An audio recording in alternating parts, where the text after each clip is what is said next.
Let's start with the prayers. Om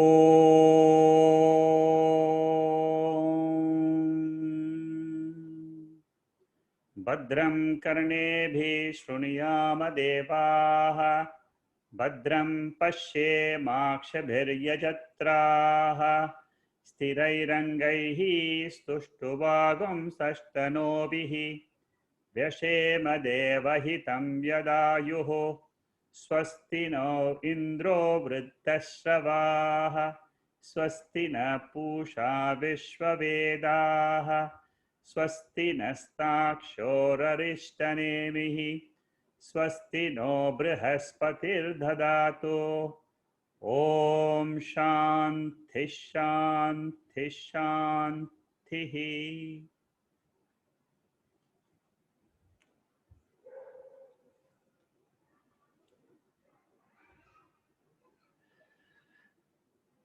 Mandukya Upanishad brings out the essence of all the Vedas in 12 simple verses. It tells me that I am Turiya Atma.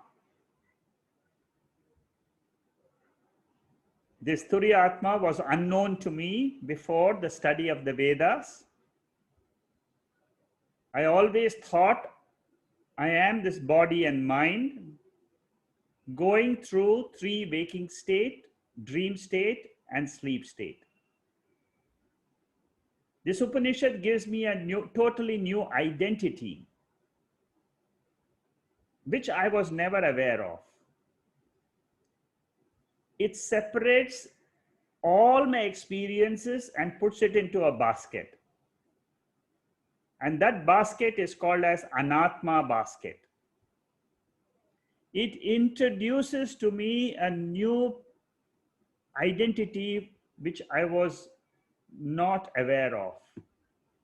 It says, I am Turiyam Brahma, Satchidananda Swarupaha. A completely new vision about myself. I am a pure conscious being. And I have the power to illumine three states of this body and mind. The body and mind and the three states are unreal when compared to the real Turiyam I. I remain independent of the body. My nature as Turiyam is real. It is independent of the body or the three states which the body and the mind experiences. The seventh mantra of this Upanishad, you must all by heart it. Keep it as a goal to be reached in the spiritual path. It's a very, very important verse. Na anta prajnam, na bahish prajnam, no bhaya prajnam. What it says is all my experiences, which I thought were all very, very real, and I was suffering from those states of the mind. This Upanishad, in one stroke, it says all that awareness about the waking state, awareness in the dream state, awareness in the sleep state. In one stroke, it writes it off and says, it's not you.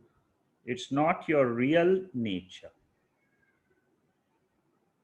Then it goes to describe that my real nature is what? Is Satyam. Satyam means you can exist independently without the body and mind.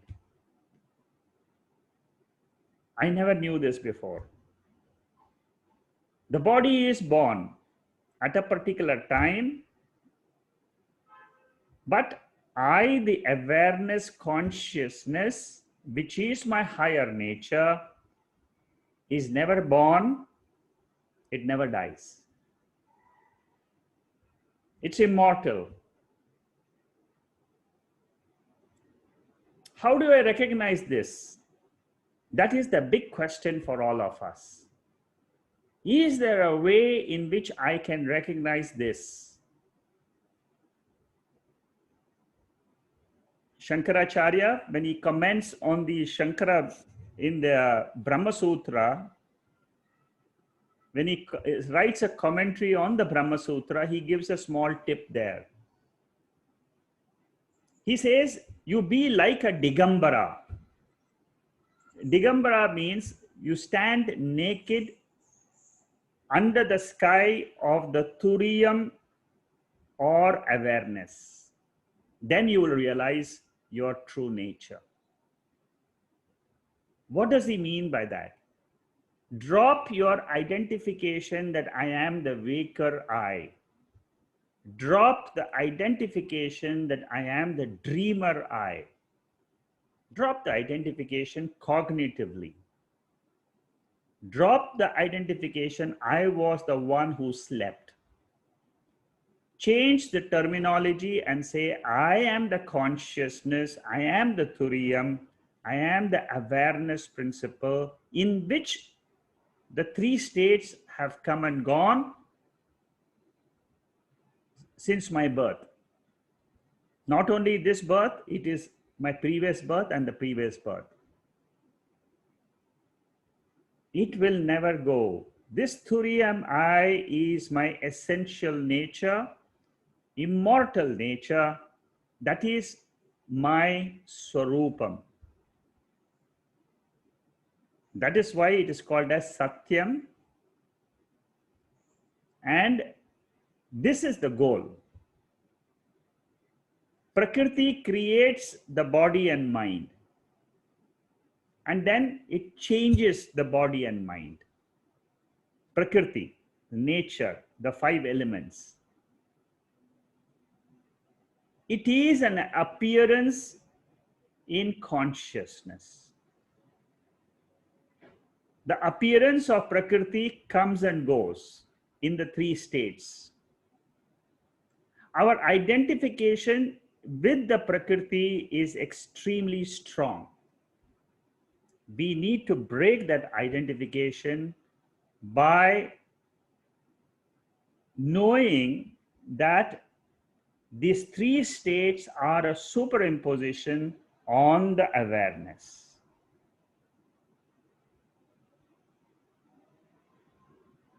For those of you who have done the Brahma Sutra with me, if you can recall the Adhyasa Bhashyam, which we dealt with when we started the Brahma Sutra classes, in the Samanvaya Adhyaya, which we completed, the whole chapter of Brahma Sutra, the first chapter we completed, but it was not recorded. So if you recall, for some of you who are present today, who are listening to this talk, recall what we learned in that Shankara Bhashyam, Adhyasa Bhashyam. We must, if I get a chance again, I will do that Adhyasa Bhashyam again for this group, because it's extremely important to understand Atma. I will try. The next session which I will be doing is on the 10th chapter of the Panchadasi. Perhaps after that, I will do Adhyasa Bhashyam. How does this superimposition help to understand Atma? Right now, what we need to understand is these three states are a superimposition on the consciousness, awareness, which is called as Turiya. This Turiyam, consciousness, is my real nature. I did not know about this. I was in ignorance. Ignorance is the cause of me experiencing the three states as the real me. With the knowledge of the Mandukya Upanishad, we have to learn to say the three states are an appearance, they come and go, they are mithya. And my real nature is Turiya. Turiyam is a higher realm of reality compared to the three states. Like the waker is higher compared to the dreamer, Turiyam I is higher realm in which it can alone exist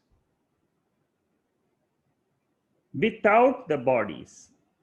This is how you should understand clearly Mandukya Upanishad. If you understand the 7 mantras, you have understood the entire spiritual science, which comes in so many Upanishads. It comes in so many texts, including Bhagavad Gita. Without adhyasa bhashyam, without knowing the superimposition nature of the ignorance caused by ignorance, we will never understand any Upanishad or Bhagavad Gita. In the Adhyasa Bhashyam, the essence is that we have to clearly understand what is real, what is unreal. Give the status of reality to the Turiyam I, our pure nature, which we all experience. It is not that we have never experienced Turiyam. We have always experienced Turiyam. It is one experience which can never leave us. Tell yourself, I am this consciousness ever. Yesterday, today, last morning, yesterday, this morning, afternoon, night, all the time we are pure consciousness. We operate from this center, the core center of Turiya, but we are not aware. Mandukya Upanishad makes us aware. The more we contemplate on this nature of ours, the Turiyam I becomes more prominent in our life, and the waking, dream, and sleep, they become less prominent. When this happens, then you have taken a huge step in the growth of the human personality. Huge. It's a tremendous achievement.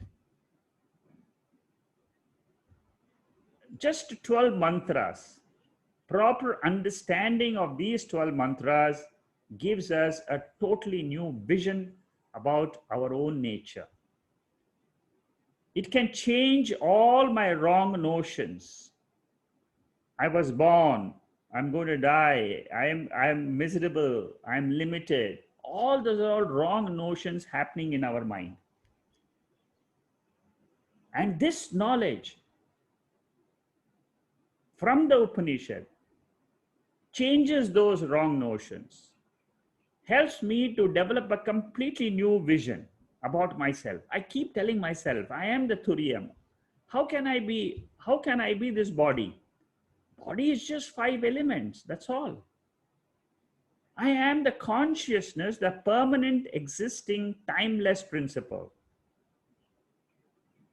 3 words which I use always for my real nature: Sat, Chit, Ananda. Sat stands for Satyam, always there. Never it is not there. Chit stands for Chaitanya Sarupam. And Ananda is the blissful nature, because in that pure consciousness, which is a higher state, there is no mind, there is no body, there is no universe to disturb me. Then what happens to in my state where I experience all this? I learn to say to myself, they are appearances in me. I am not them.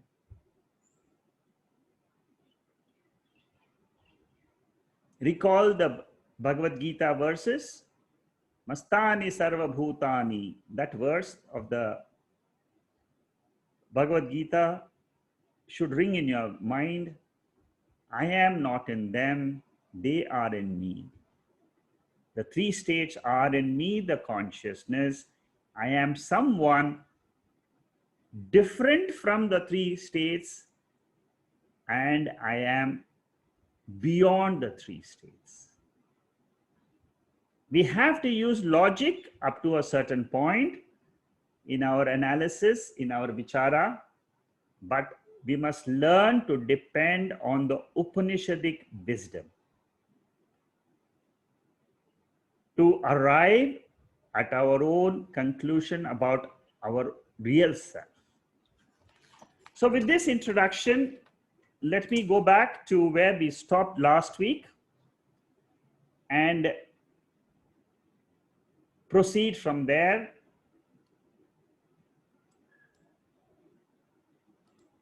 We were looking at Atma Swarupam.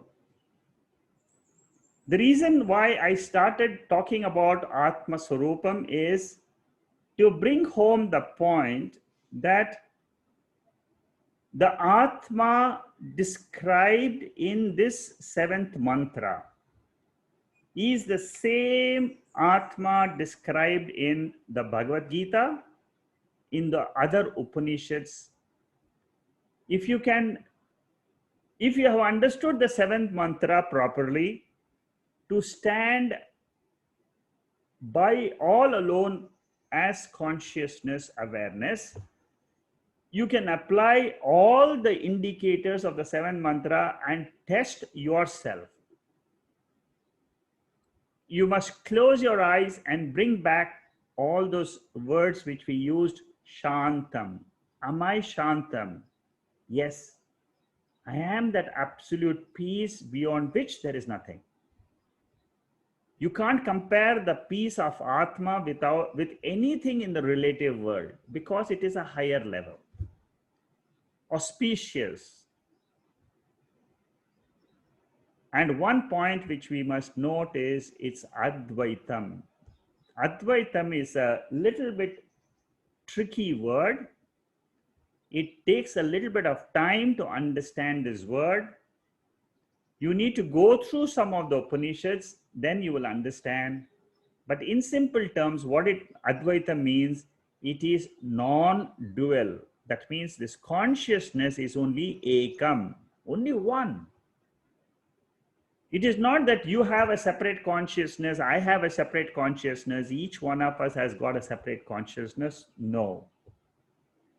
Atma in all the human beings, living beings, Atma is one.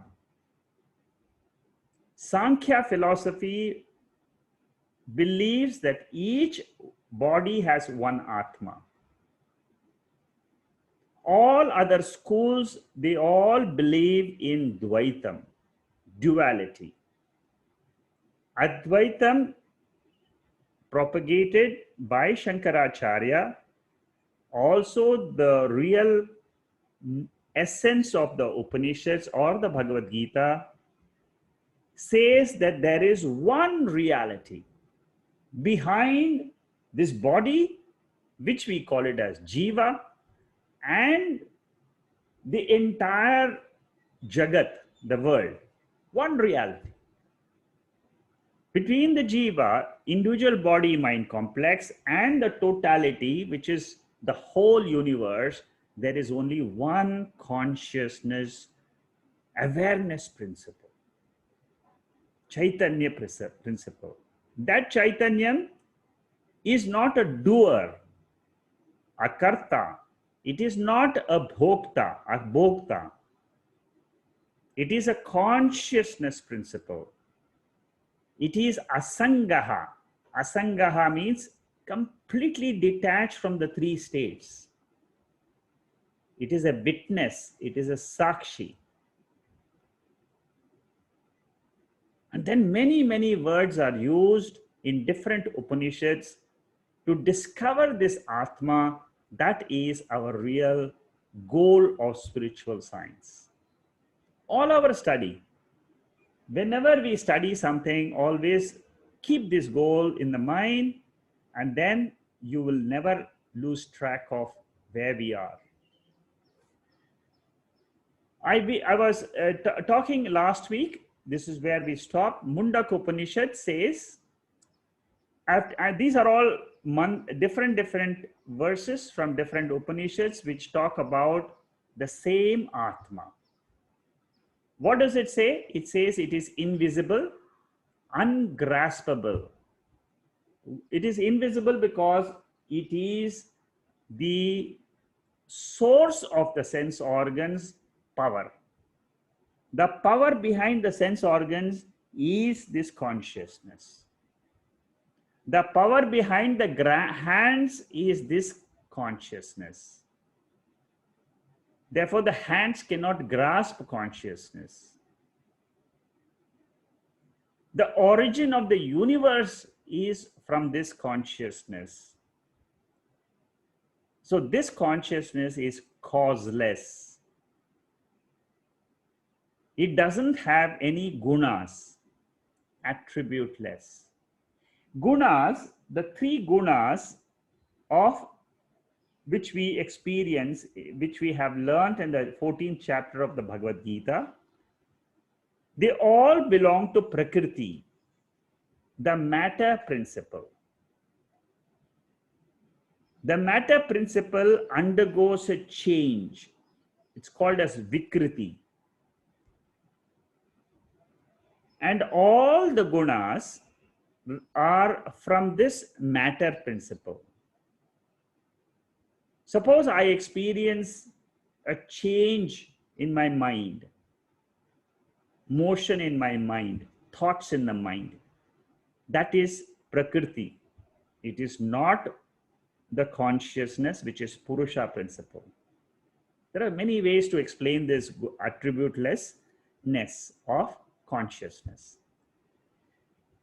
It has neither eyes, nor ears, nor hands, or legs, because it is ashariram. It is without a body. What is without a body? This Turiyam I. This consciousness, awareness principle is without the body, without the mind. Hence, all these descriptions will fit for consciousness. They will not fit for matter, which is the body and mind. Then this Mandukya Upanishad says it is nityam, vibhom, sarvagatam, sukshmam, susukshmam, tadavyayam. What does it mean? It means this consciousness is timeless. Even Mandukya Upanishad, the first mantra was telling us it is a timeless principle. There is only one timeless principle, which is consciousness, which is full of life. That is the life. We think the body is living and there's all life in it, but this body life principle is borrowed from that Turiya. It is full of manifestation. Whatever manifestation is in this universe, it belongs to this Turiyam. It belongs to this Brahman. Awareness. Without awareness, there is no world. You must believe in this, because this is the fundamental thing which we must make use of when we study the Shastras. The Shastras are the revealing eye. They are the eye to understand Atma. The Shastra says it is the eye of wisdom which will understand this Atma. The pure mind can understand. An impure mind, which is rajasic, will be going into the external world. A tamasic mind will be sleeping. It will not have time to come for a Vedanta class. It is a sattvic mind which will understand the full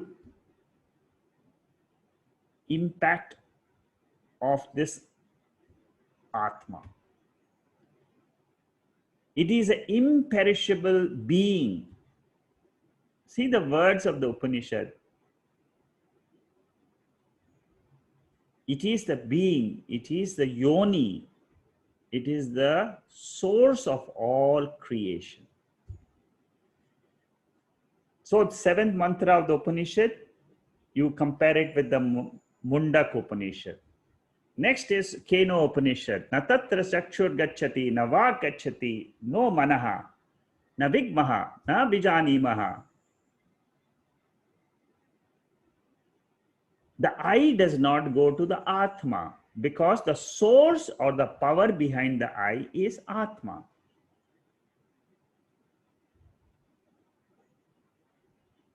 For example, I mean, this is example used by Swami Chinmayananda in his talks. He says that suppose you have a torchlight, the battery in the torchlight behind that small bulb will not know the brand of that battery.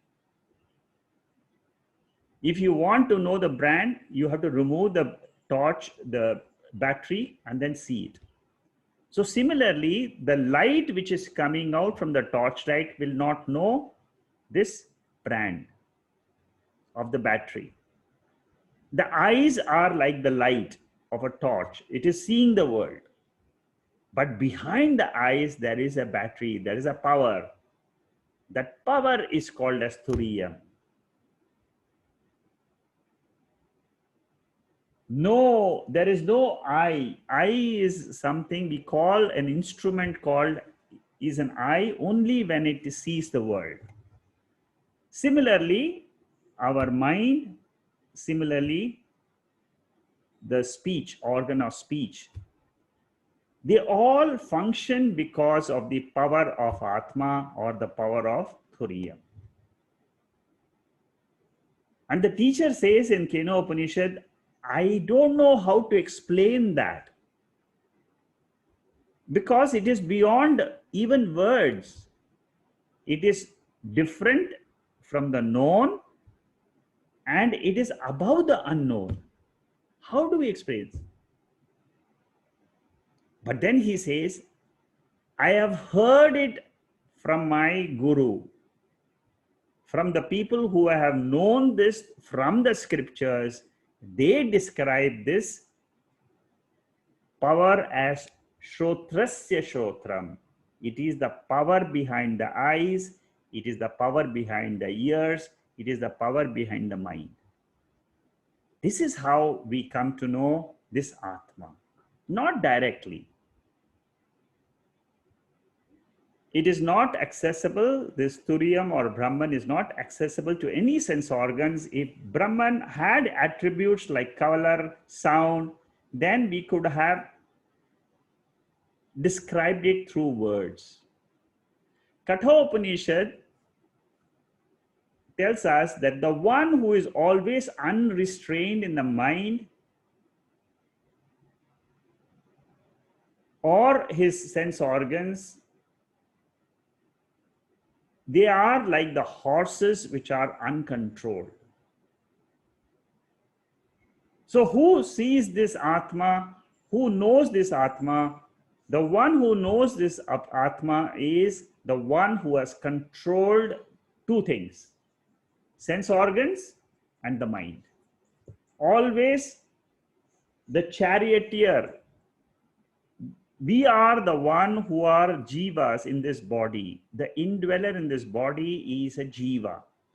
The jiva needs to know how to control the sense organs so that they are not going out in search of sense objects and the organs of actions are not being employed by the organs of knowledge.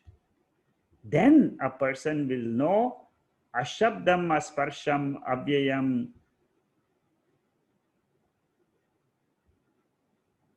Here, the Upanishad negates all the sense objects.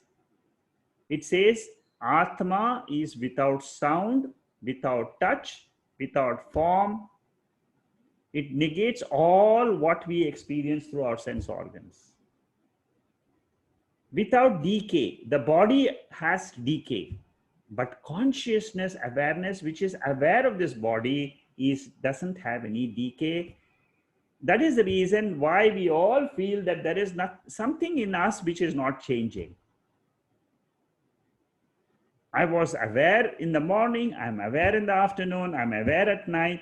Awareness has not changed, but my experiences with the body or the mind are changing. It doesn't have a beginning, it doesn't have an end. The body has a beginning, body has an end. Consciousness doesn't have a beginning.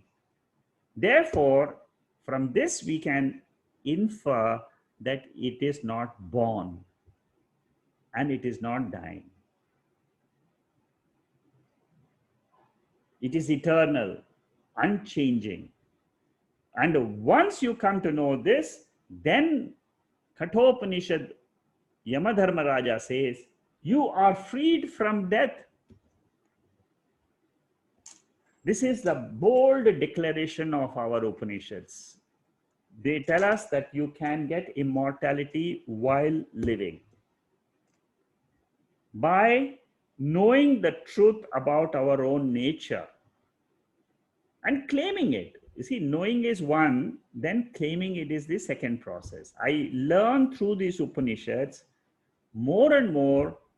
The more I learn, the more my mind will get tuned for this Atma. Kaivalya Upanishad, very beautiful mantra. Na bhumi rapo na cha vanni rasti na chanilo mesti na chambaram cha. It says, from me, this consciousness, from me, the earth, water, fire, air, ether, all this have come. Many Upanishads say the same meaning. Because this consciousness is the one in which I am resting when I am in the sleep state. I always say this. Start from the Turiyam I when you want to analyze yourself. I am that pure consciousness Turiyam. My mind is sleeping. When the mind wakes up, it can wake up into two states. Waking state, dream state. In the waking state, the sense organs of the body are active and they experience the external world. In the dream state, the sense organs are closed, they are shut. The mind is experiencing vasanas only. No other world. It is all, the whole universe of the dream world is created by the mind and resolved in the mind, maintained in the mind, sustained in the mind. So there are conditions of the mind. Mind goes into manifest condition in the waking state, unmanifest condition in the sleep state. That is prakrti. But I am not prakrti. I am this pure nature of consciousness. That is what is being said in Kaivalya and Taittiriya Upanishad. Both these Upanishads say that the whole world means what? Prakriti. The whole world includes the three states, includes the three sharirams, includes the five koshas, all that is happening externally to consciousness. It is coming and going, appearing and disappearing, but I am not affected by it. What a beautiful vision the Upanishads bring out. When the five elements are not there, as in the sleep state itself. What to talk about that Atma, which is beyond the sleep state? Therefore, it is called as Nirguna Atma. And the main role which the Atma or Brahman plays is it lends existence, consciousness, bliss. These three are not belonging to the inert world. It lends. Like the waker lends the consciousness to the dreamer, we normally say this in the beginning stages. Similarly, we say that the consciousness awareness lends existence and consciousness to the waker. So all the gunas, they belong to the Panchabhutas. I am Gunatita Atma. Taittiriya Upanishad also talks about a similar explanation of what happens when we know this Atma. When we know this Atma as I, we become fearless. Abhayam pratishta vindate. I become fearless because there is no other second thing apart from me. And he says that, the Taittiriya Upanishad says that anyone who sees anything other than himself, then that becomes a source of fear, therefore, which is caused by the mind. The second thing is always caused by the mind in the waking state. But this pure consciousness is ever fearless. It has no mind, and the one who knows this becomes fearless. Mandukya, we have already seen this, the seventh mantra. Brihadaranyaka Upanishad says that this is changeless. This consciousness is changeless, immutable. There are 26 characteristics which are mentioned here in this verse.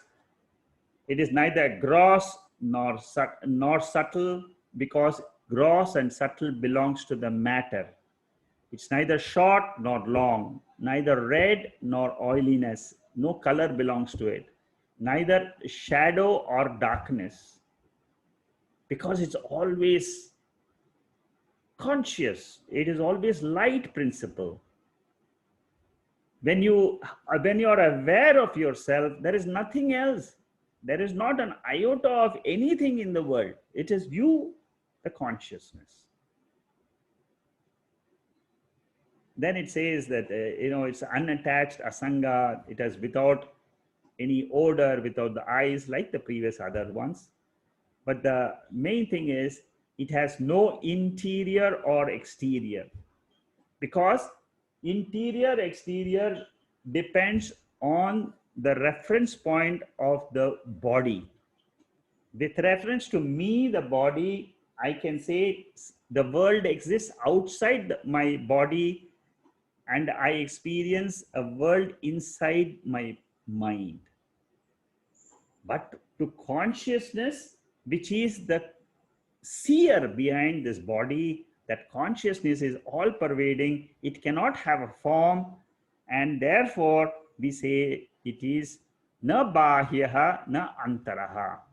Very, very important factor of the consciousness. Chandogya Upanishad, again, one of my favorite mantras. Yatra nanyat pashyati, nanyat shrunoti, nanyat vijanati, sabhumaha.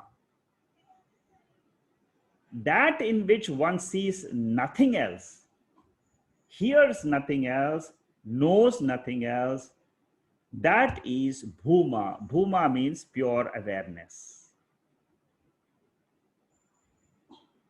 And he says that in time, one sees something else, one hears something, one knows something else, but this consciousness is beyond time, it's infinite. Infinite means it's beyond time, beyond place. And because it is infinite, they say it is immortal, amritam. And in time, you will have finiteness. The body is finite, the mind is finite, the world is finite, everything is in time. But this consciousness is bhuma. Different Upanishads, they use different words, because it's all contextual. The same Chandogya Upanishad in the chapter, it says it is Sat principle, which means the pure existence principle. Where is this Bhuma? It is above, it is behind, it is in front, it is the right, it is to the left. All this is Bhuma, because with reference to the body, we can say it is behind or in front. But with reference to consciousness, it is all one Nirguna Brahman. Bhagavad Gita, Etad yoneni bhutani sarvani upadharaya aham krishnasya jagataha prabhava prayastatha sarvendriya gunabhasam sarvendriya vivarjitam asaktam sarva brishchaiva nirgunam gunabhoktrucha. 13th chapter and the 7th chapter, very important chapters. They say that this whole, the prakrti is coming out of this pure consciousness. I am the source and dissolution of this whole universe. There are many mantras in the Bhagavad Gita which talks about that this consciousness is the source of this world. Brihadanika Upanishad, another one, it says that this self is within all of us. It is the witness to what the eyes see. It is a witness to what the ears hear or the mind thinks. So the one which is thinker, the one which is a hearer, you will not be able to hear it or see it or think about it.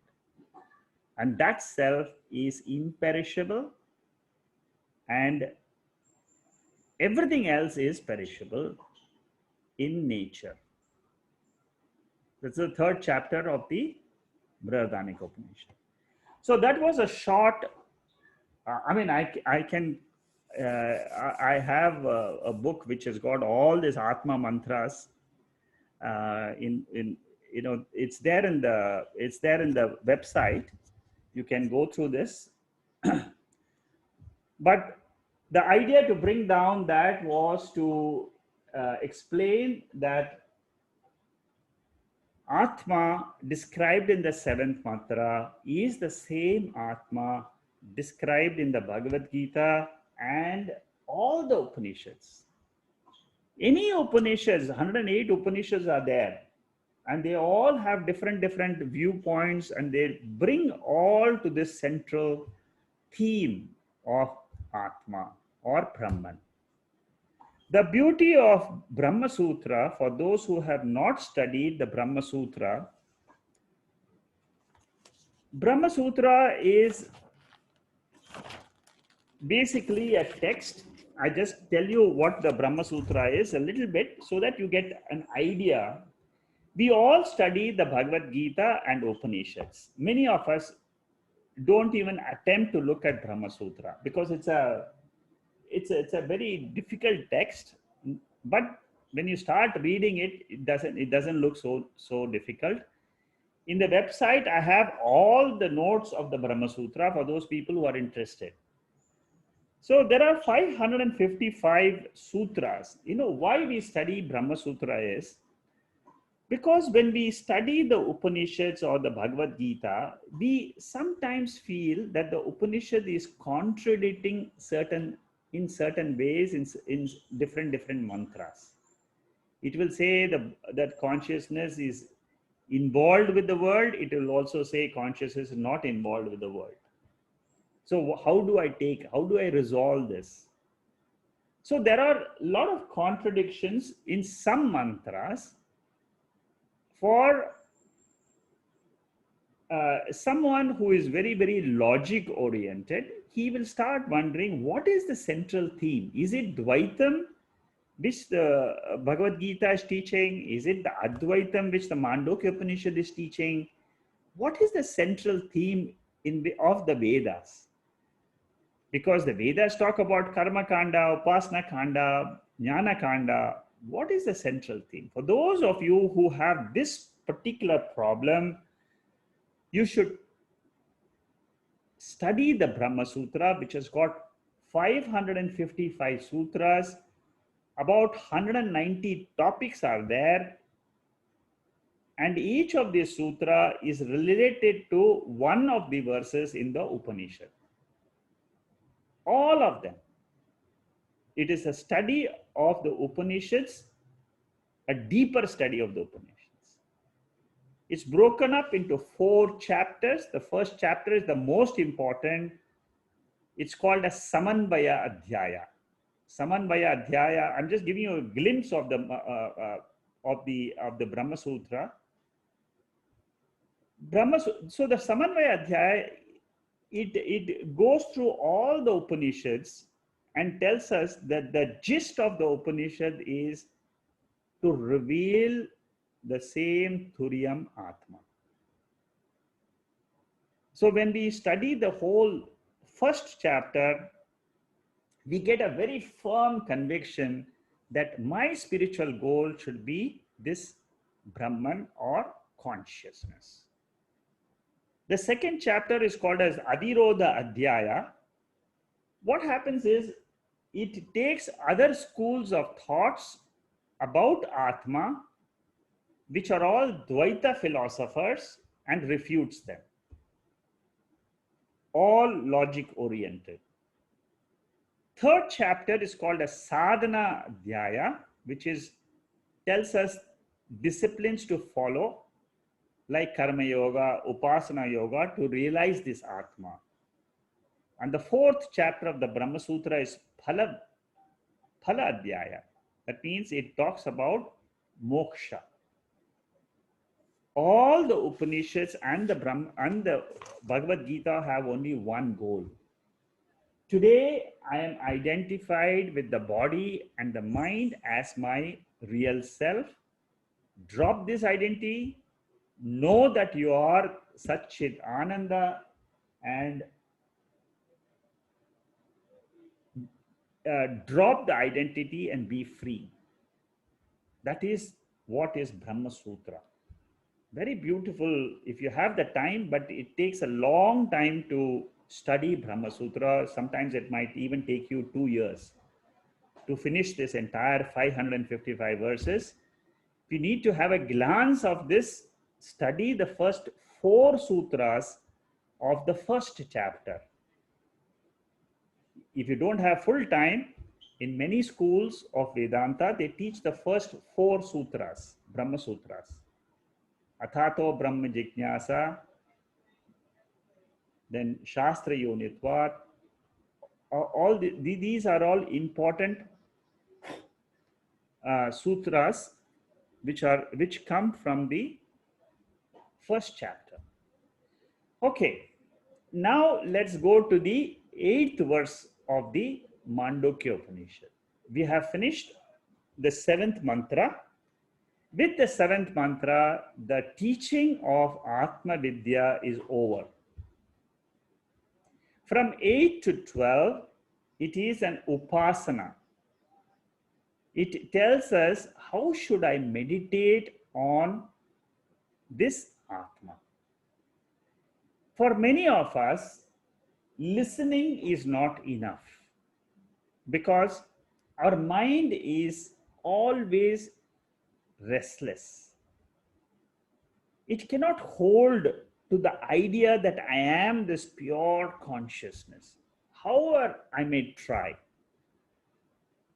we are all having that chip inside us, which is the mind chip. That mind chip is something which is always using the sense organs, planning out what it should do the next day. This is the chip. The mind chip is the one which is always active. Inside this body, that is the chip. And that is the jiva. We think that that mind, which is always going out, planning things, that is the jiva. So this mind is very difficult to control. As you have seen in the 6th chapter of the Bhagavad Gita, Lord Krishna says it is very, very firm. It sticks to an idea, it never leaves. And keeping this in view, the Upanishad itself takes up the responsibility to prepare the human mind for knowing this Turiya Atma and to hold on that nature which has been described as the real I. Let us see how does the Upanishad do this. The 8th mantra is a general introduction. I'm not going to go through each mantra by mantra. I'm going to give a gist of it because right now I'm giving a gist of the entire Mandukya Upanishad. We have another 3 chapters to go. The first 7 mantras I have done verse wise. Now here I will try to give you the gist of how the Upanishad deals with Upasana portion.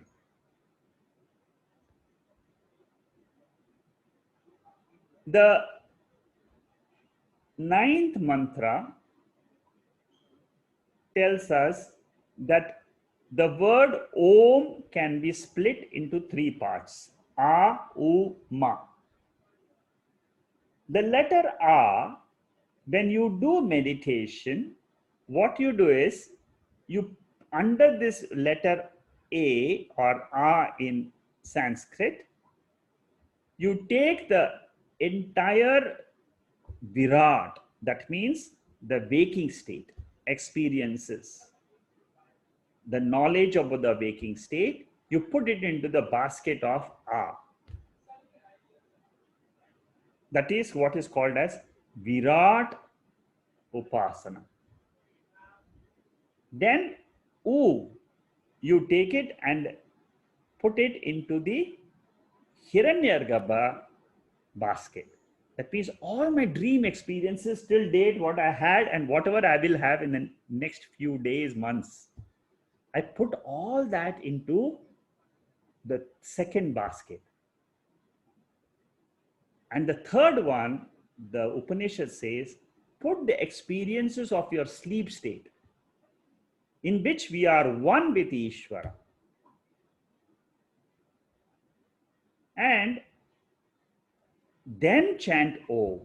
So when you chant Om, try to remember these 3 states, and each one of them is contributing to one state. The 3 alphabets, A, U, Ma, stand for waking, dream, and sleep. So when you chant Om, the sound Om represents the matter principle, and the silence is amatra, which is Turiyam. In silence, we remember Brahman, Atma, Brahman, the Turiyam I. So this is the gist of the Omkara Upasana. It's a very effective method. That is why when I started the meditation sessions for the Mandukya class, I started with the Om chanting. That Om chanting actually comes from this 8 to 12 mantras. It tells us the significance behind the mantras.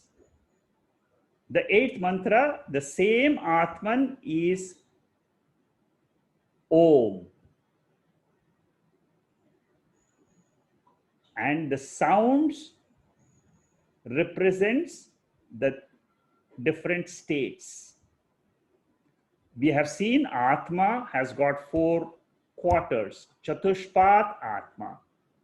And Omkara represents the 4 letters. Meditation when we say, suppose we use a flag, a national flag, that is a symbol. Similarly, Omkara is a symbol for the Turiya. And there are different ways this Omkara meditation can be done. In Prashna Upanishad, if you see, they give different ways of this Omkara meditation. I'm not going to the depth, but I'm just telling you, if you're interested, you can go into the depths there. But it's not required for achieving what we want to achieve. Our goal should be, when we chant this Omkara syllable in our mind, we should note that the sound represents the matter, which is the three states, anatma, and the silence represents the consciousness. It is a very effective method to reach the pure I. The ninth mantra, like I said, talks about the Jagaratisthanaha, Vaishwanara. The first pada or the first quarter is called as the waker. The waker is compared to the amatra. The letter A represents the Vishwa. If you see here, Vishwa, Taijasa, Prajna. So the first letter A stands for Vaishwanara. Vaishwanara means the total physical world we experience. A pervades all letters. Whenever a child starts uttering letters, it will say A first. Therefore, they say A represents the entire first pada, which is the waking state.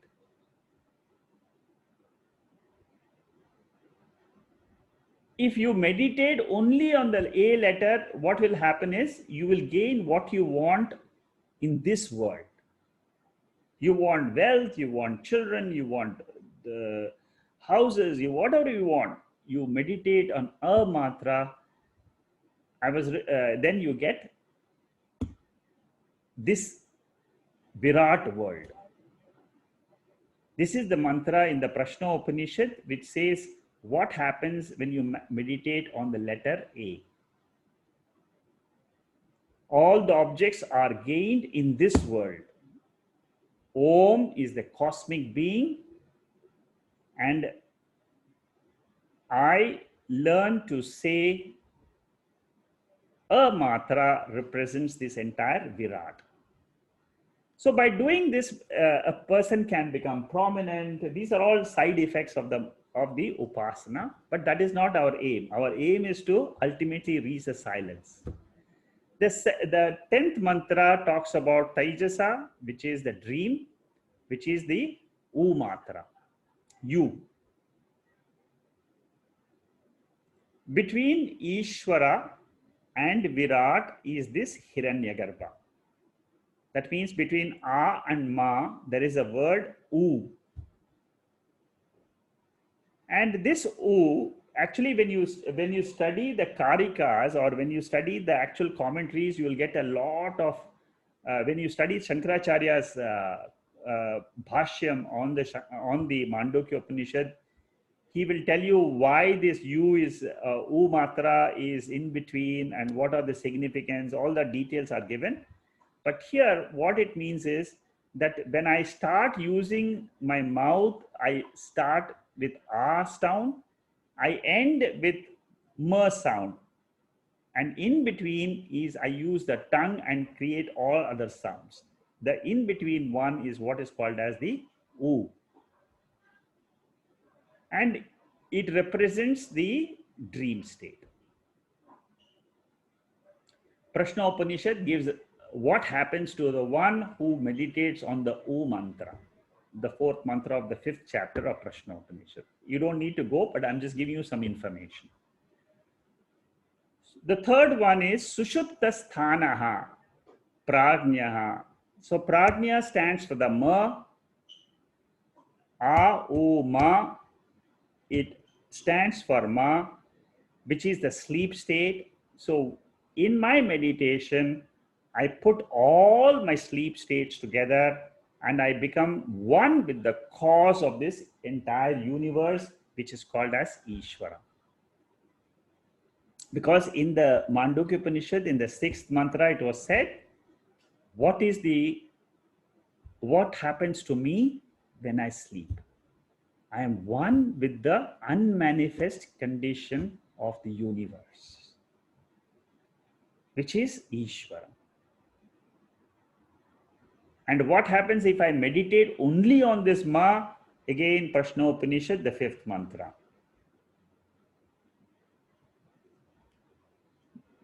The last mantra, the 12th mantra, is a matra. A matra means that bindu on top of A.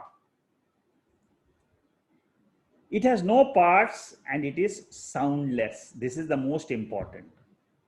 It is beyond all the senses because you have uttered the word sound, Om, you hear the sound and that's it.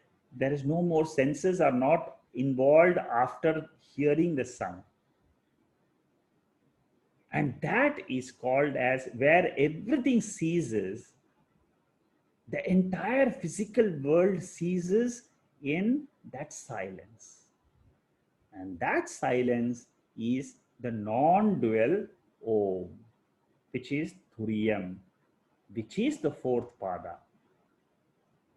And knowing that in this silence, I merge my ahamkara, the ego I, which was identified with the sound Om, has now merged with the silence. So the Om sound has gone and it has merged with the silence.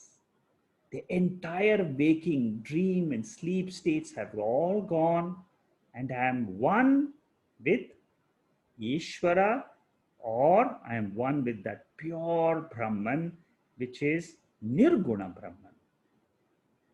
And that Shanti is what is described in this seventh mantra. This Shanti is Mauna Vyakhyanam. If you all remember the Dakshinamurti Stotram, the Maunam Vyakhyanam of Lord Shiva or Lord Dakshinamurti is revealing to us the seventh mantra of the Mandukya Upanishad. So Brahman or consciousness is indicated, but it is not described. Because it is beyond the senses. What I can say with my mouth is only what I have perceived from the world. Consciousness is behind all perceptions and all conceptions. So when we chant Om, remember that we are not purely chanting Om, but with the knowledge of this Omkara, I will be able to relate that Om to the core of my personality, which is Turiya. This Omkara meditation is called as Pranava Upasana.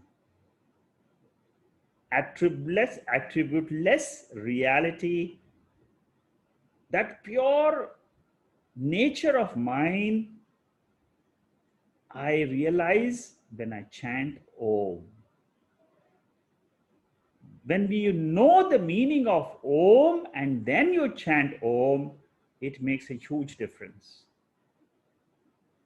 Tremendous difference. You can see it in meditation. Because now you know the soundless silence represents my real nature.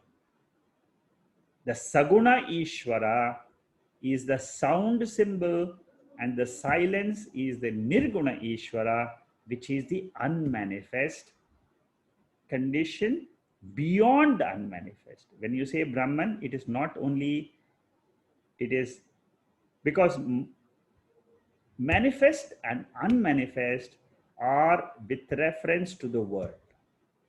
But Atma is a Sangaha, it is transcendental, it is a different realm. The entire truth of this universe is revealed by Om. And a contemplation on this Om in this way, that it represents the three experiences for all of us. There is no other experience beyond the three states. The human experience is of the waking, dream, or the sleep. There is no fourth. The fourth is revealed as the fourth by the Mandukya Upanishad. For an ignorant mind, it is the fourth.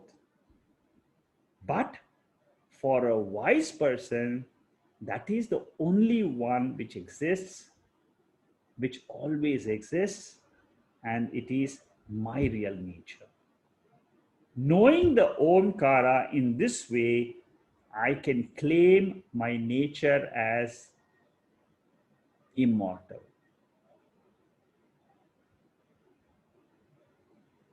I have a few more slides on this Omkara I will share with you, and then we go to the second chapter. We'll start with this portion, this 94th slide.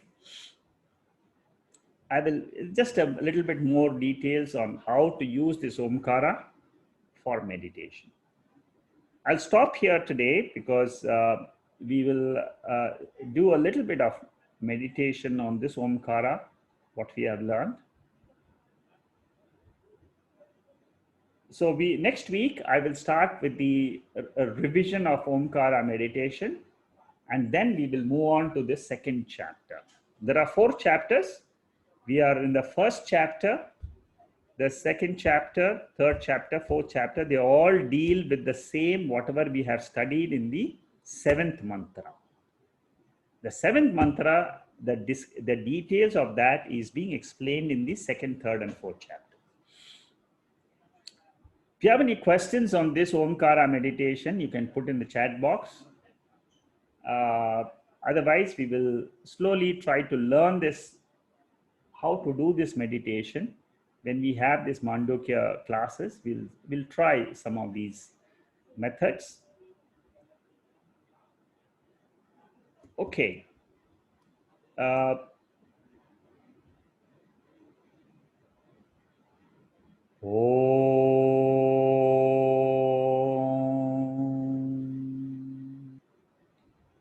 Purnamada Purnamidam Purnat Purnamudacchade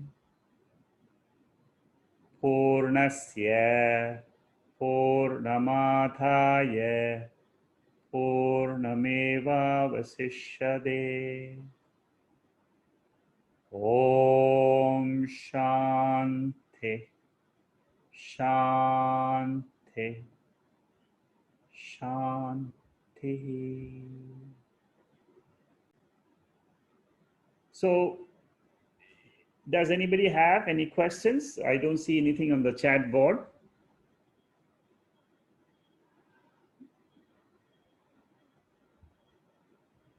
So you can unmute yourself and then you can ask your questions if you have any. Hari Om Shekharji. Yeah, Chitra, tell me. Yeah. See, if we are doing this meditation alone at home, yes, we start the beginning in total silence and say Om only towards the end of the 10 or 15 minutes that we have allotted for ourselves. Yeah. Or should we say Om at regular intervals? You'd say Om at regular intervals, because whenever you find that your mind has wandered, you chant Om. Okay. And then you dwell in the silence in the middle. Yes. Again, you dwell in the silence. Okay. Again, whenever you become conscious that you are not aware of yourself, of the silence, but your mind has wandered again to something in the world. Right. Immediately become conscious, again bring it, chant Om. Okay. So use the chanting to bring your mind again and again back to that pure nature. Okay. So So should that we is, keep it about 10 minutes to 15 minutes is enough, is it? yes. 10 minutes is enough every day. Okay. Thank you. Only 10 minutes should be more than enough, because see, what you're doing is you're trying, in this methodology, what you're trying to do is use the Omkara sound to control and reduce the thoughts in the mind. Now, your mind has never done this before. It may have done, but it requires practice again and again. When you do this, what happens is it will create the vasana that you are the silence. So far, your vasanas in the mind are of the world. We all think about our children, we think about our work, about our parents, about so many different aspects of the world. So when you do this meditation for, say, continuously, even if you try for 2 weeks, what will happen is during the daytime itself, you will find that your mind is in the better control. That's the first thing you'll realize. The second thing is you will become aware whenever your mind is agitated. Okay. You see, whenever your mind is agitated about anything in life, immediately you will become aware. And you will be able to drop that automatically, because at that time you'll start chanting Om Okay. by habit. That's nice. Yeah. See, by habit, if you do it continuously, this Omkara meditation, it has got so much of benefit. At any time you feel agitated or you feel anxious about something in life, uh, this Omkara will help you. At times of difficulties, we don't know what to do. And you will find that this Omkara meditation is very useful, because with that, you can come back to the core of your personality and handle any situation. Right. You see, this is the beauty of this Omkara meditation. Any situation which you face in life, it can be with reference to children, it can be reference to your own body's health condition, your turbulences in the mind. This Omkara meditation has a different impact on the mind compared to chanting Vishnu Sahasranamam. Chanting of Vishnu Sahasranamam will quieten the mind. But this Omkara meditation will make you aware of Atma. Okay. Inside, you will find that I am that peaceful Atma. Whatever you have learned in the Upanishads, in the Bhagavad Gita for so many years, you will start understanding it is that simple consciousness on which rests the whole universe. And it has got so much of benefit, I can't tell you. It cannot be expressed through words, but you can feel it for yourself. Right. Okay? I've started in the mornings. Yes. It's good. Very good. I have got so many people who have come back after this meditation. Each one of them have told me that they have had a lot of benefits. They tell me, I can't express to you, but I know that there is a benefit. And I can feel it, but I cannot express it. So that is the beauty of this meditation. And having known the meaning of Omkara through this Mandukya Upanishad, it tells me that ultimately, Omkara means my own Atma. That's all you should understand. It tells me I am Atma Swarupa. I am not this body or mind. This body mind experiences is just coming in the waking and dream. Mostly we are all in the waking state. For us, waking state is the continuous state. Right. It's a continuous state for us. But with this knowledge, then what we will see is I am consciousness, which is my real Sarupa in my sleep state. Beyond the sleep state is that amatra, Uh-huh. the silence. That silence which I experience in the Omkara meditation is the same silence I experience in my sleep. It is the same silence. Only thing, in sleep I am not aware, but in waking state, when I do the Omkara meditation, I am aware of my Swarupa. Right. I become aware that this is what I am. This is the consciousness is what I am.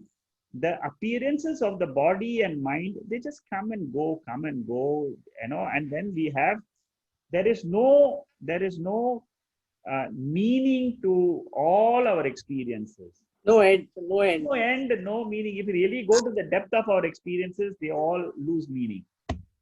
True. Because you can ask questions: why this happened? Why did it happen at this time? Not yesterday, not before. All that questions will get resolved. And those questions, when they get resolved, your mind attains the peace of this silence. Yeah. Okay? Thank you. Yeah. Good. Okay. Thank you. Thank you. Thank you. Anybody else has any other questions? Secondly, Hi. Yes. Why? I got 2 or 3 questions. The first one is, uh, does the ego exist in the 3 states of sleep? Yeah. The ego is not there in the sleep state. It is there. It is not there in the sleep state. It is taken over, and it is taken over by the resolution of the ego in Ishwara. That means That this means, ego is dropped and I am one with Ishwara. That is what the 6th mantra of the Mandukya taught us, that I, the ego, which was the waker and the dreamer, it loses its that identity and it merges with Ishwara. that means in the deep sleep state, is it? Yes, in the deep sleep, that ego is not there. That is why you don't know that I'm sleeping. But what happens is that consciousness, which is revealing this ego, the dissolved condition of the ego, it exists. I don't know, but only through the Upanishad I become aware of this consciousness. It's like a light. In the light of consciousness, I am aware that the world is not there, and I am aware that I myself am not there. And this is the light of consciousness. I should say that is my real nature. When I try to keep telling myself that I am not this body, I am not the mind, automatically your mind will ask, who am I? Therefore you then drop the ego and you tell yourself, I am that pure consciousness, I am that pure I. Without this body, I still am there. See, all of us, when we go to sleep, you see, from waking only we go to sleep. Now, what happens is we lose our nature of the waker nature we lose. And that is what is called as the ego I. And again, the next day morning, we become aware only when this ego I comes up, the waker I comes up. So 8 hours or 6 hours, you don't know what happened to you. Completely blank. That blankness of awareness, the blankness experience is what is called as consciousness. Our experience will not change. After knowing this, our experience will not change. After knowing the Upanishad, the only thing I will tell myself is, I am not this body or mind. This body, mind is my temporary nature given by God. There is a ishwara which has given me these experiences in life. Whatever experiences come, it is ishwara's will, good and bad. And who am I? I am not this body. I am one with that ishwara. I am that pure consciousness. So the second question is, Sekaji, the objective mind and the subjective mind. So Lord Krishna is telling Arjuna that even after realization, a man can drop into delusion of ego, some suffer to in the ego world of imperfection. Okay.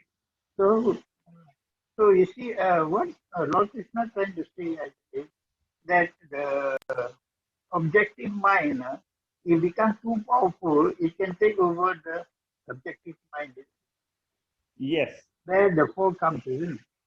Okay. Because your subjective mind becomes weak, you know, and Yes. the objective mind is more powerful.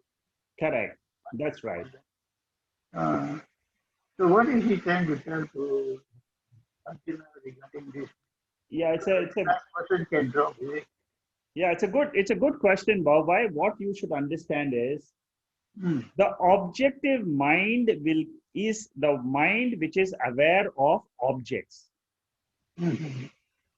See, whenever we experience the world, that means I experience Singapore, I experience my body, I experience the entire surrounding. That is what is called as objects.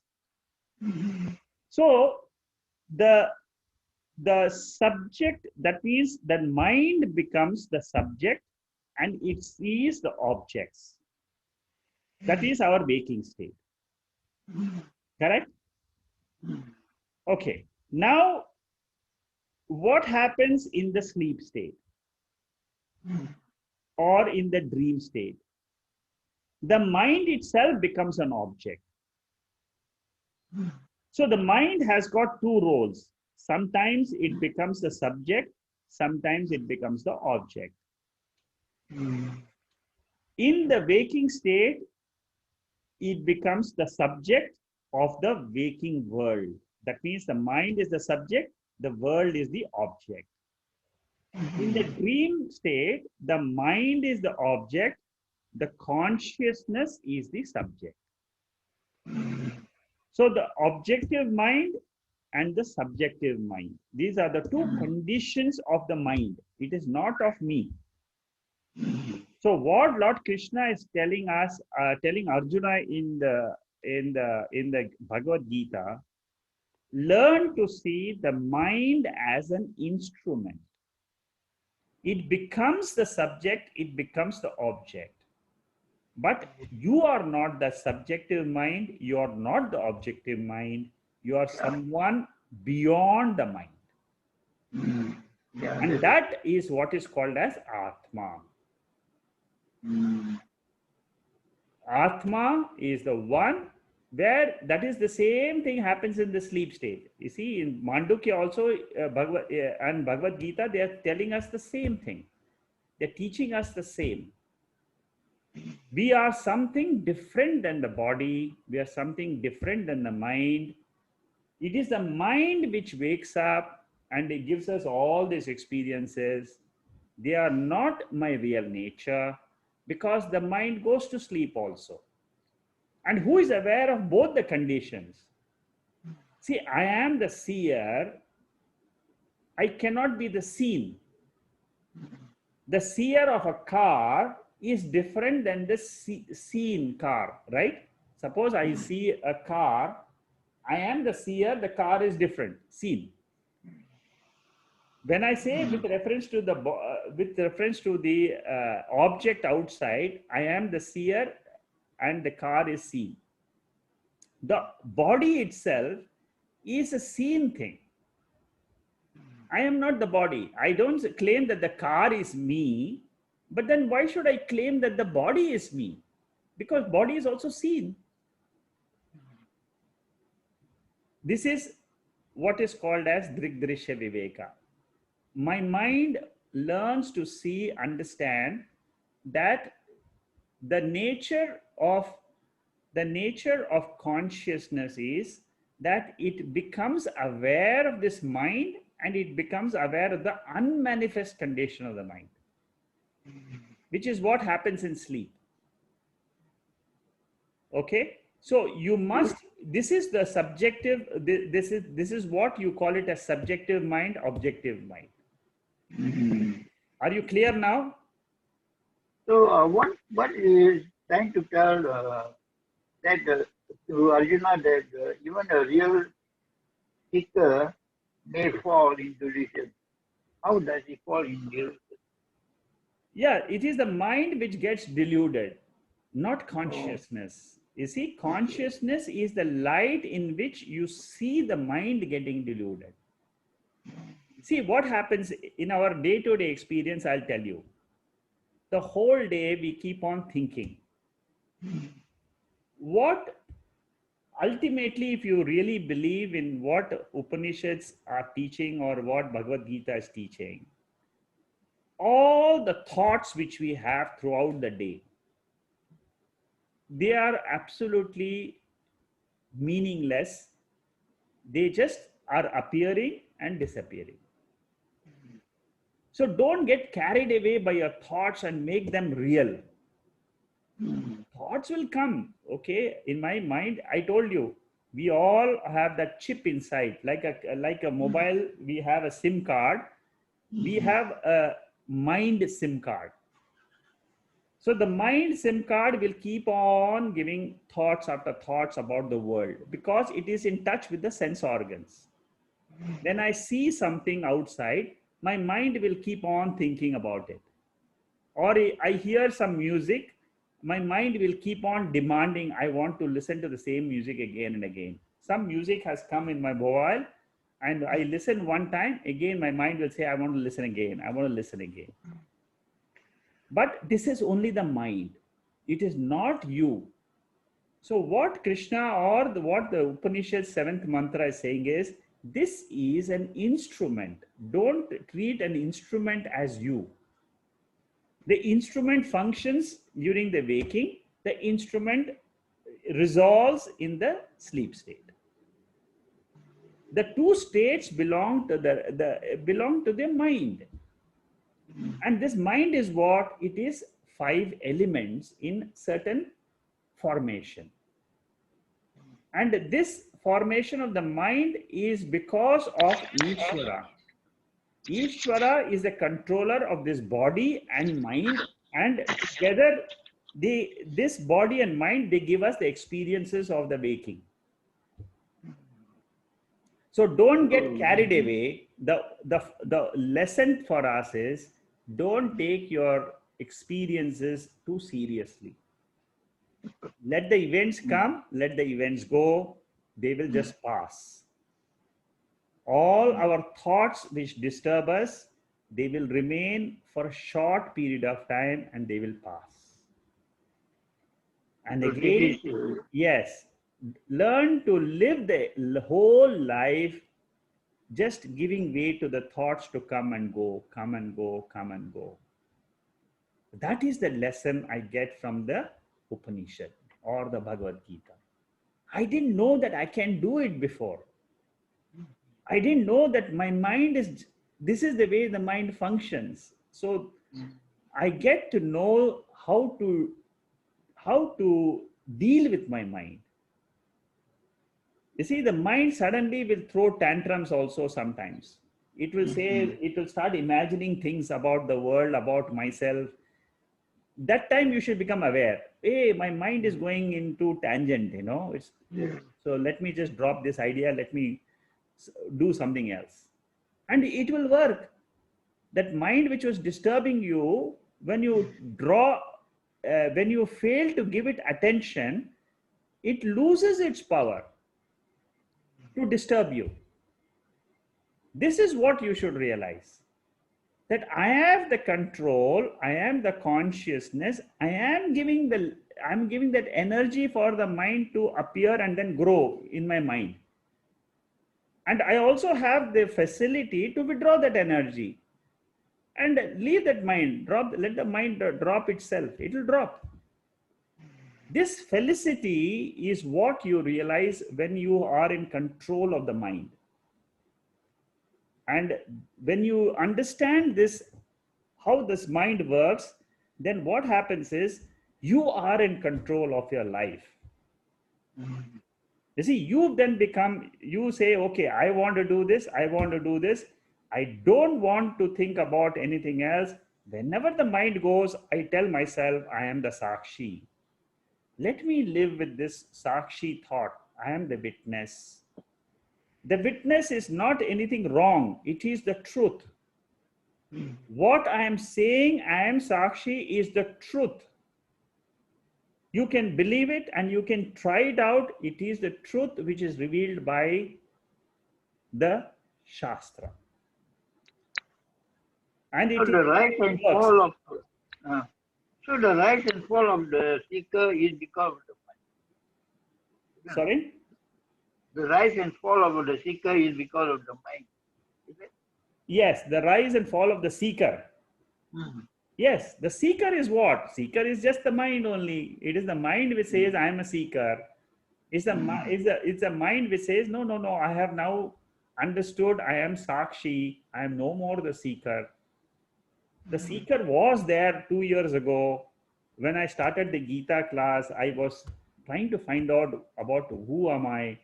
But now I know I am the Sakshi, I am the consciousness, I am immortal.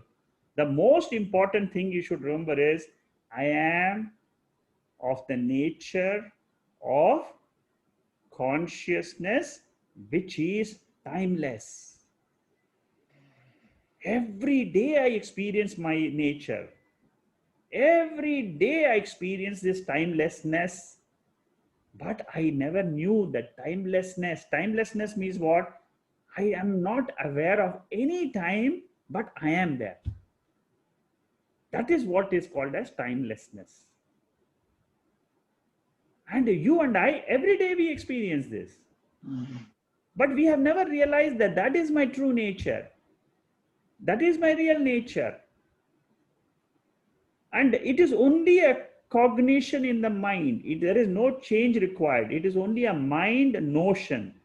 You have to drop the notion that I am the body or mind and bring in a new notion, I am this consciousness. And that gives you a lot of freedom in life. It will make your mind empty of all the thoughts which were disturbing you. You will gain a lot of new energy in the mind, because your mind has now learned how to conserve that energy. I mean, I can go on and talk the whole another 2 hours. I can speak to you about this mind. It's a never-ending topic, you know. Thank you. Okay. Anybody else has any question?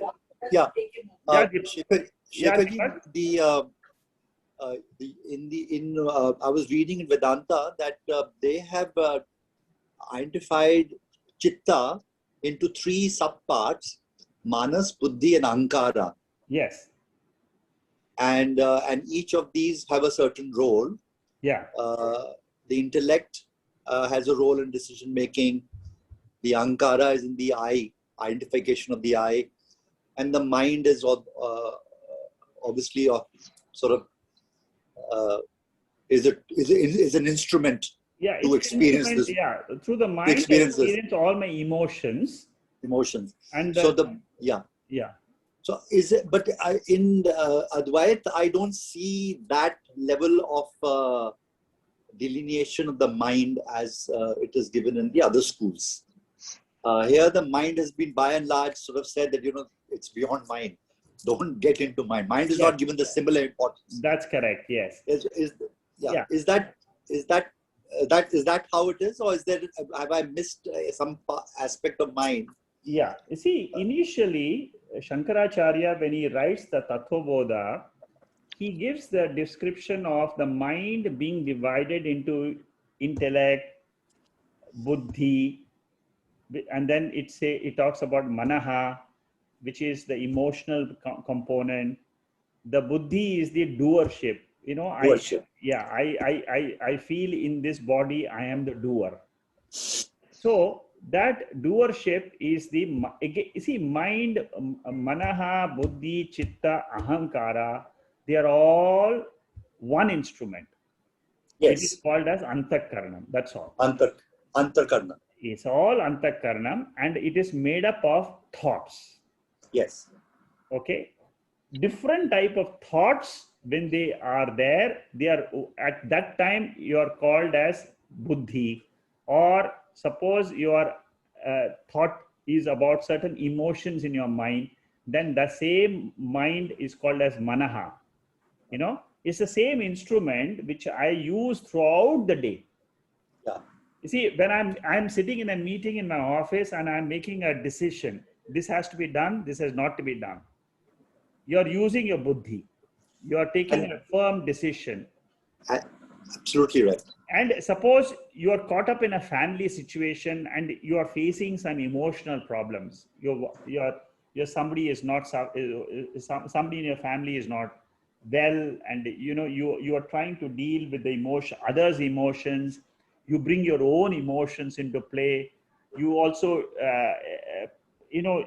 that is what is called as an emotional mind. It is a non thinking mind. It's filled with emotions. Means that is what is called as manaha. And buddhi is that determination factor.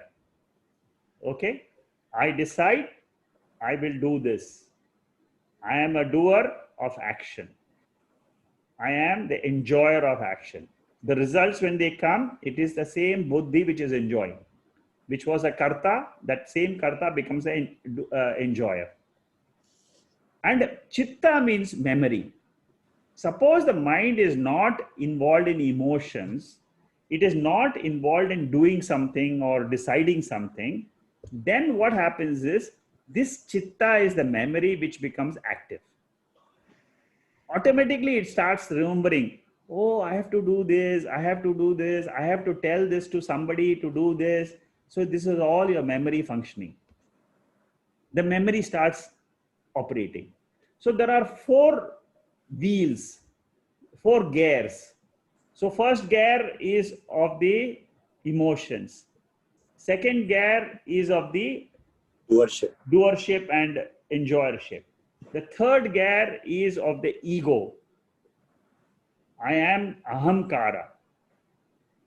The fourth gear is the chitta. When all the 3 are not working, the memory starts coming up. So how do you bring the gunas into this theory? Okay. Now, the chapter 14 of the Bhagavad Gita, what it says is that all this put together, the functioning of the mind is governed by a higher nature of the 5 elements. The mind is made up of subtle body, it is made up of the subtle gunas. Yeah. The source of this mind is subtle, the body is gross, right? Yeah, body is gross, the mind is subtle. But the source of the mind is gunas. And sattvic is subtle. Yes, you start with the guna first. You see, if you see the in one of the verses, there is a description of prakrti. Yeah. So prakrti is what? Matter principle. Yeah. Okay. Because here again, prakriti is in the Sankhya school. No.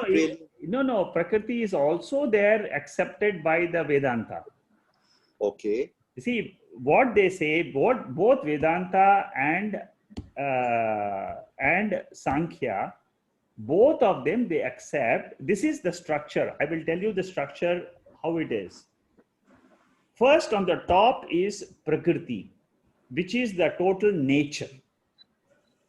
Underneath prakrti is something called as mahat.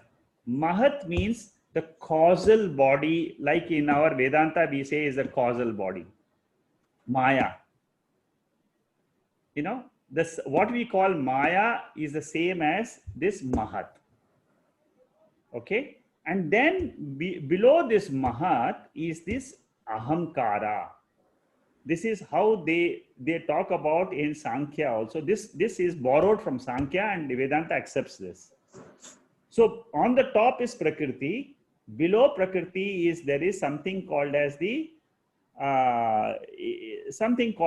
mahat, or that mahat is the same thing as our causal body.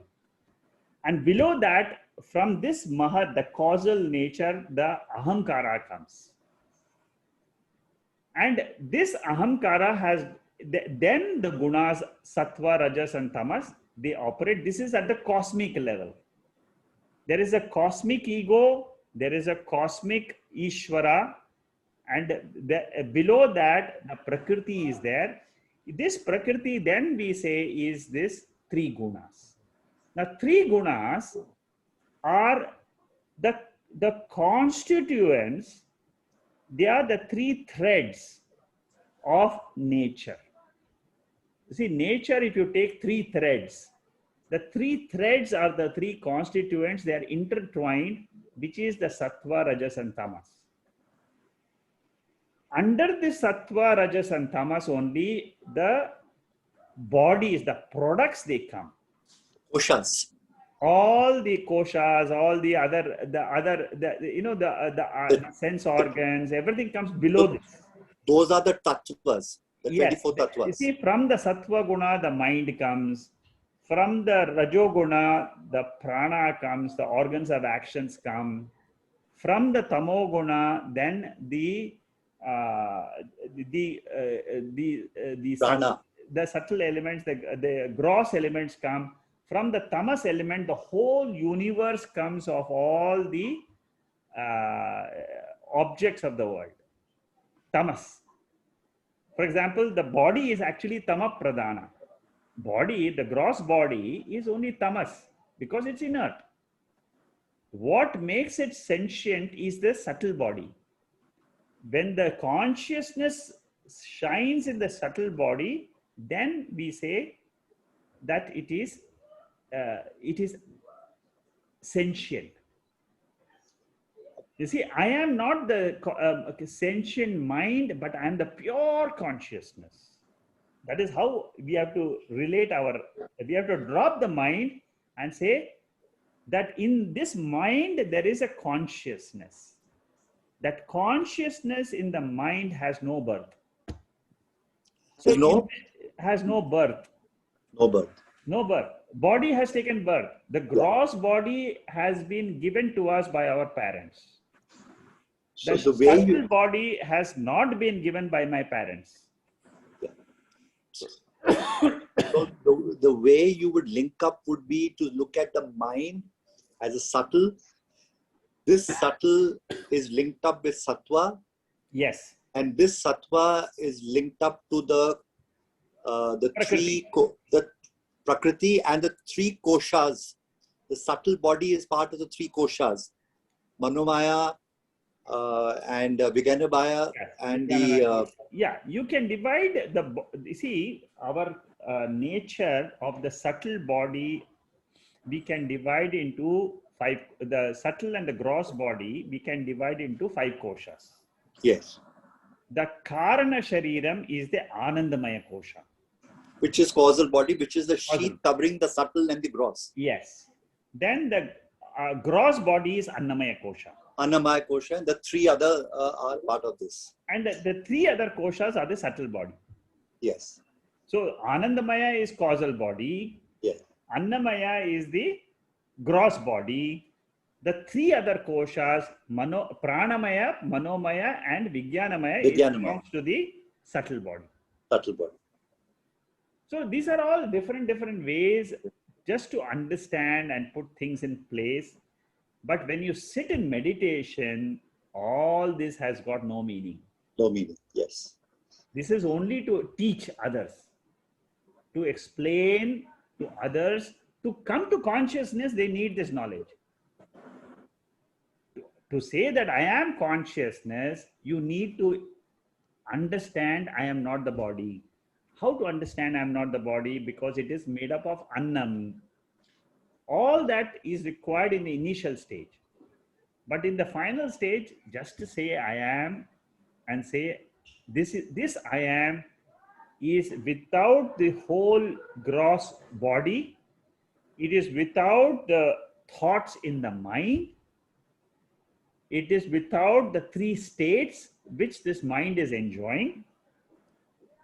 That pure, naked I is this Turiyam I, is this consciousness. Without anything. That is why I was saying in the beginning of this talk that Digambara, in Shankaracharya uses this example. In Brahma Sutra, he uses this word, this sentence, and he says, you are the Digambara, means you stand naked under the sky of pure consciousness and be one with that consciousness. That's it. There is nothing else. I am that pure consciousness. In that consciousness, the world is rising and world is setting. Forget about the small, tiny body. Tiny body goes to sleep and then that's it. That is the Jivatma. But now Jivatma becomes one with that Paramatma. How it becomes one with Paramatma? It says in the sleep state, I am one with you, the Paramatma. That is the sixth mantra of the Mandukya Upanishad. And that gives that mind tremendous energy and confidence. And that is the real final spiritual awakening. When the jiva says to itself, when the mind tells itself, I am not this small, tiny little being in this body, but I am one with the Jagat Karanam Brahma. That is why the final Mahavakyam becomes very important. Anyway, I think I have answered your basic question of the mind. Yes. I went around. You've answered. Yeah. You've answered. Anybody else has any other question? Okay, if there are no questions, I will close for today. Then we'll meet up next week. We'll start with the Omkara. A little bit of Omkara is left out. Venkatesh, how are you? Yeah, great. Fantastic. Very nice. Come back from the US after 6 months. Yeah, no, 3 months. 3 months. Okay, 3 months. It looks like you have been away for 6 months. We all miss you a lot. Yeah. Yeah. Deepak Fantastic, was asking me, where is Venkatesh? I don't see him. Oh, no, I'm back now. Okay, good. So, great. It's wonderful. Yeah, very, very important. The Mandukya Upanishad. Yes. So you will be now regular in the classes.